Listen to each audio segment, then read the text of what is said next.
সকলোকে স্বাগতম জনাইছো এই ভিডিঅ'টোত য'ত আজি আমি আলোচনা কৰিম যে আৰ্টছ ষ্ট্ৰীমৰ যিসকল ষ্টুডেণ্ট আছে বৰ্তমান যিসকলে আৰ্টছ পঢ়ি আছে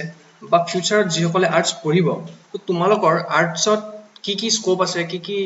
লাইন পাৰ্চু কৰিলে কি লাইনৰ পিনে পঢ়িলে বা কি চাকৰি সুবিধা আছে য'ত তোমালোকৰ আৰ্টছ ষ্টুডেণ্টসকলৰ সুবিধা হ'ব এই গোটেইখিনি আজি আমি ভিডিঅ'টোত আলোচনা কৰিম তো প্ৰথমবাৰ যোনে চেনেলটোলৈ আহিছা ভিডিঅ'টো চাইছা তোমালোকে ভিডিঅ'টো চাই কেনেকুৱা পালা কিবা যদি আৰু এনেকুৱা কেৰিয়াৰ অপৰচুনিটি বিষয়ে যদি কিবা জানিব মন থাকে কিবা সাবজেক্ট বা কিবা line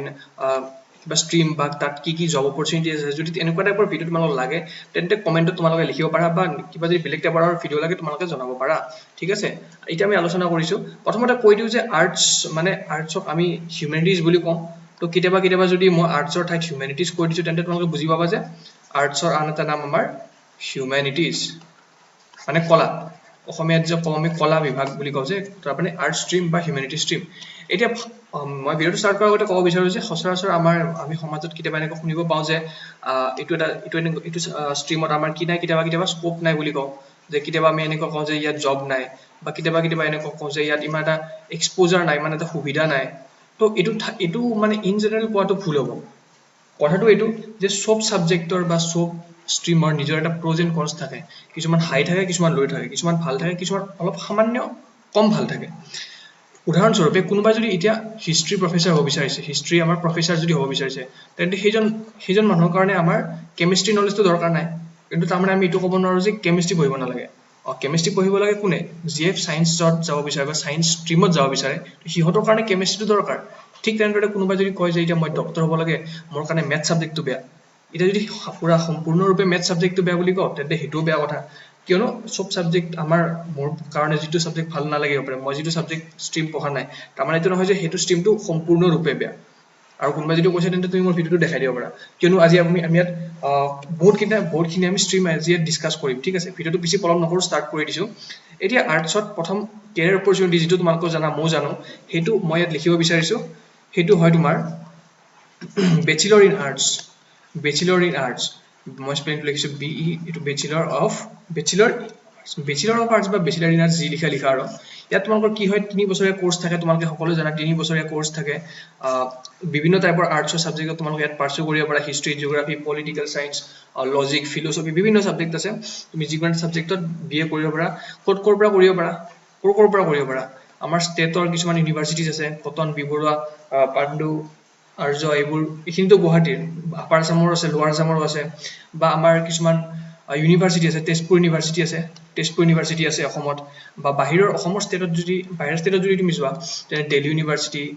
Banaras Hindu university Pondicherry university বা এইবোৰ বিভিন্ন টাইপৰ মই সেইখিনি জাষ্ট অসমৰ কৈছোঁ অসমৰ বাহিৰতো আৰু ঢেৰ আছে তো মই জাষ্ট কোৰ্চটোৰ কথা কৈছোঁ যে বেচিলৰ অফ আৰ্টছ তুমি পাৰ্চু কৰিব পাৰা 3 বছৰৰ কোৰ্চ এতিয়া BA তুমি যেনিবা কৰি ল'লা BA কৰি লোৱাৰ পিছত তুমি কি কৰিব পাৰা BA কৰি লোৱাৰ পিছত তুমি কৰিব পাৰা BEd বেচিলৰ ইন এডুকেশ্যন এইটো তোমাৰ 1 বছৰ না 2 বছৰ এটা কোৰ্চ থাকে বেচিলৰ ইন এডুকেশ্যন সেইটো কৰি ল'লে তুমি কি হ'ব পাৰা টিচাৰ ইন গভৰ্ণমেণ্ট স্কুলছ আজিকালি BEd DLEd এইবোৰ দৰকাৰ হৈ গৈছে না টিচাৰ অফ গভৰ্ণমেণ্ট স্কুলছ এইবোৰ স্কুলত তুমি টিচাৰ হ'ব পাৰা ঠিক আছে তাৰপিছত টিচাৰ LP ME হাই স্কুল এনেকুৱা তুমি হ'ব পাৰা নেক্সট তোমাৰ আছে MA নেক্সট তুমি কৰিব পাৰা MA এতিয়া MA তুমি যেতিয়া কৰি ল'লা MA কৰি লোৱাৰ পিছত তোমাৰ এটা এক্সট্ৰা এজ থাকে যে তুমি অলপমান হাই লেভেল ক্লাছৰ মানে ধৰা আগতে গভৰ্ণমেণ্ট স্কুলত তুমি ধৰা ক্লাছ 10 লৈকে পঢ়াইছিলা এতিয়া তুমি ক্লাছ 11 আৰু ক্লাছ 12 ষ্টুডেণ্টকো পঢ়াব পাৰা বুজি পাইছানে এতিয়া তোমাৰ ধৰা ৰেংকটো বাঢ়িল তোমাৰ পে জব স্কেলটো বাঢ়িল তো তুমি MA কৰি ল'ব পাৰা MA কৰি ল'লে কি হয় পোষ্ট গ্ৰেজুৱেট টিচাৰ ক্লাছ আমাৰ যেনেকৈ যি বুলি আমি ছাবজেক্ট টিচাৰ বুলি কওঁ তো আমাৰ ছাবজেক্ট টিচাৰৰ ৰোলটো তুমি MA কৰি ল'লে পাই যাবা এতিয়া নেক্সট আমি আহিছোঁ যে তুমি নেক্সট BA কৰি কি আহিব পাৰা BA কৰি তুমি MA কৰি ল'লা তাৰপিছত তুমি PhD কৰিব পাৰা PhD কৰিলে তুমি আৰু এক খোজ ওপৰত গ'লা তেতিয়া তুমি ডিগ্ৰী ষ্টুডেণ্টক পঢ়াব পাৰিবা তুমি তেতিয়া BA ষ্টুডেণ্টক পঢ়াব পাৰা তেতিয়া তুমি MA ষ্টুডেণ্টক পঢ়াব পাৰিবা বা তুমি ৰিচাৰ্চ কৰি PhD কৰি আকৌ বেছিকৈ পঢ়িলে তুমি প্ৰফেচাৰ এনেকুৱা লাইনত হৈ যাব পাৰা ঠিক আছে এইটো তোমাৰ লেকচাৰাৰ বা এছিষ্টেণ্ট প্ৰফেচাৰৰ জবটো তুমি পাই যাবা ওকে জুনিয়ৰ আমাৰ যিবোৰ ষ্টেটৰ কলেজবোৰ আছে ডিগ্ৰী কলেজ আছে সেইবোৰ তুমি পাই যাবা নেক্সট আমাৰ আছে BA কৰি ল'লা তোমাৰ বেছি পঢ়িব মন নাই তোমাক লাগে জব এতিয়া কোনোবা এনেকুৱা আছে নহয় যে চাকৰি লাগে জব লাগে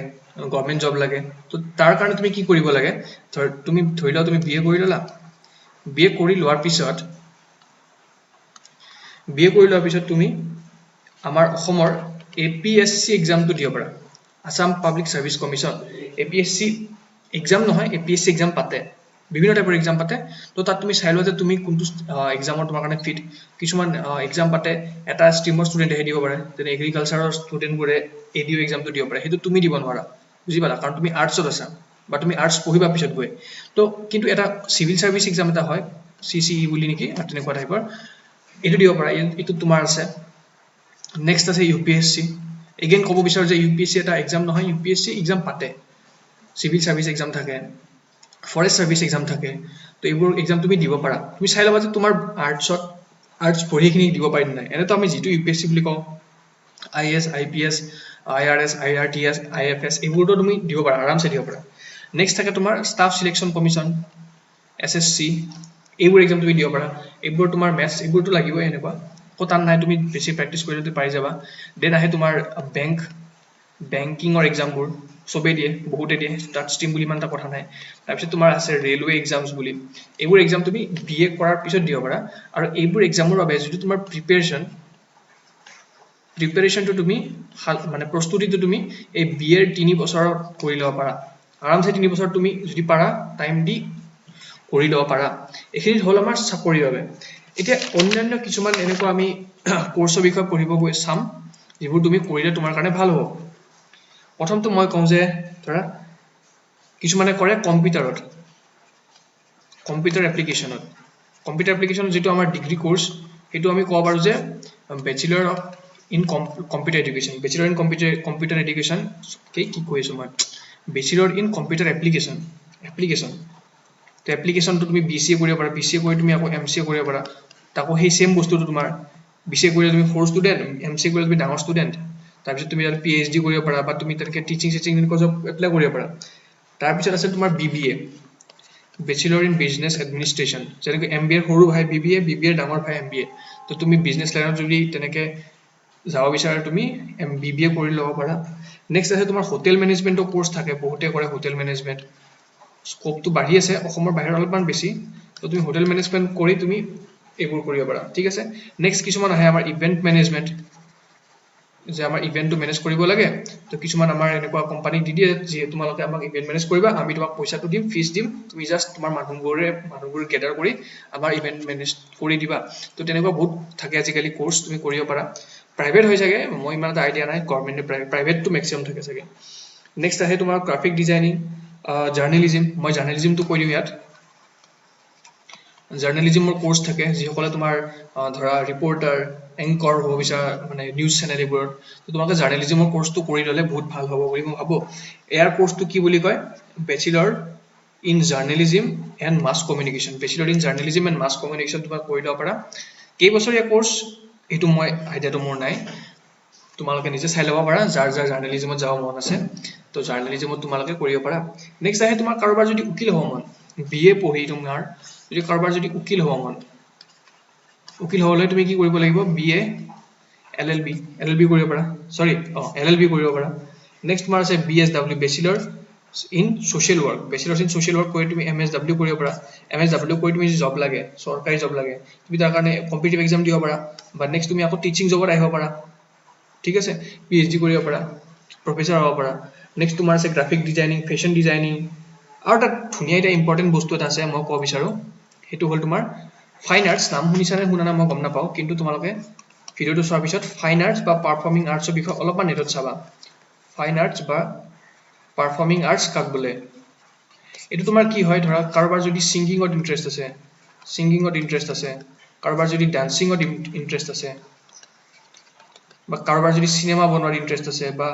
কিছুমান এনেকুৱা টাইপৰ ইন্টাৰেষ্ট আছে যিটো আমাৰ ৰেগুলাৰ কোৰ্সত নাথাকে তো তাৰ কাৰণে আমাৰ ফাইন আৰ্টছ বনোৱা হৈছে তো তোমাৰ ফাইন আৰ্টছতো তুমি চাব পাৰা তোমাৰ চইচৰ হবিৰ কোৰ্সখিনি ইয়াত আছে নে নাই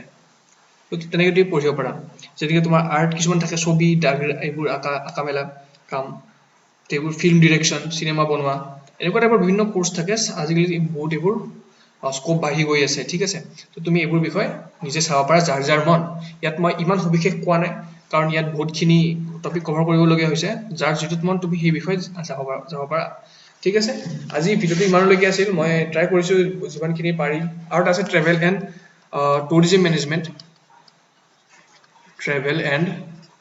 টুৰিজম মেনেজমেণ্ট এইটো তুমি কৰিব পাৰা যদি মন তোমাৰ ঠিক আছে মই ট্ৰাই কৰিছো যিমানখিনি পাৰো মই তোমালোকক ক'ব কাৰণে আৰু বাকি ভিডিঅ'টো ভাল লাগিলে যদি লাইক কৰা ঠিক আছে আজিৰ কাৰণে ইমান ধন্যবাদ